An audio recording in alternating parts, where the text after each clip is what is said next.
ಜನ್ಮ ಪೂರ್ತಿ ಪುಸ್ತಕ ಓದಿದೆ, ಏನೂ ಕಲಿಯೋಕ್ಕೆ ಆಗಲಿಲ್ಲ.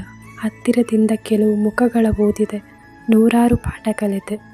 ಕೆಲವರಿಗೆ ಸೂರ್ಯ ಬಿಸಿಲು ಅನಿಸುತ್ತಾನೆ, ಇನ್ನೂ ಕೆಲವರಿಗೆ ಬೆಳಕು ಅನಿಸುತ್ತಾನೆ. ಹಾಗೆ ನಾವು ಕೂಡ ಕೆಲವರಿಗೆ ಒಳ್ಳೆಯವರು ಅನಿಸಿದರೆ ಇನ್ನು ಕೆಲವರಿಗೆ ಕೆಟ್ಟವರು ಅನಿಸಬಹುದು. ಅದಕ್ಕೆ ಯಾವತ್ತೂ ನಮ್ಮ ಯೋಚನೆಯಂತೆ ಬದುಕಬೇಕು, ಜನರ ಯೋಚನೆಯಂತೆ ಅಲ್ಲ.